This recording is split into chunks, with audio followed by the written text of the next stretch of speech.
আসসালামু আলাইকুম, welcome to my YouTube channel tiles and home design. সম্মানিত দর্শক, আপনারা সবাই কেমন আছেন? আশা করি ইনশাল্লাহ ভালো আছেন। তো আজকের ভিডিওতে আমি আপনাদেরকে এই টিনের ঘরের ডিজাইন ও খরচ সম্পর্কে জানাবো, তাই ভিডিওটি অবশ্যই দেখবেন। তো যে ঘরটি আপনাদেরকে দেখাচ্ছি, এই ঘরটি লম্বায় 24 হাত অর্থাৎ 36 ফিট এবং পাশে বারান্দা সহ 22 ফিট। আর এই ঘরের ভেতরে মোট 4টে রুম করা হয়েছে। ঘরের ভেতরে 2টা বড় রুম করা হয়েছে এবং বারান্দায় দুই পাশে 2টা সুন্দর পকেট রুম করা হয়েছে। আর দেখেন, এই ঘরের ডোয়ার উপরে 1 ফিট ওয়াল করে তার উপর টিন দিয়ে সুন্দর বেড়া দেওয়া হয়েছে। আর এই ঘরের উচ্চতা 10 ফিট, বারান্দার উচ্চতা 7 ফিট। তো এই ঘরের চাল দেওয়া হয়েছে 10 ফিট টিন দিয়ে এবং বারান্দার চাল দেওয়া হয়েছে 7 ফিট টিন দিয়ে।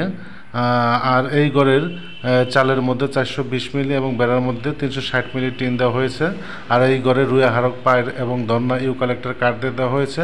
তো এখন আমি আপনাদেরকে এই ঘরের খরচ সম্পর্কে জানাবো। তো এই ঘরটি কমপ্লিট করতে অর্থাৎ টিন, কাঠ, লোহা, ইট, বালি, খুঁটি, রাজমিস্ত্রি, কাঠমিস্ত্রি বিল, মাটি, লেবার, সিমেন্ট সব মিলিয়ে এই ঘরটির A to Z কমপ্লিট করতে 4,80,000 টাকা খরচ হয়েছে। তো ভিউয়ার্স, আমি আপনাদেরকে এই ঘরের ডিজাইন এবং খরচ জানালাম। ভিডিওটি ভালো লাগলে অবশ্যই ভিডিওটি লাইক, কমেন্টস এবং শেয়ার করবেন। তো সবাই ভালো থাকবেন। আসসালামু আলাইকুম।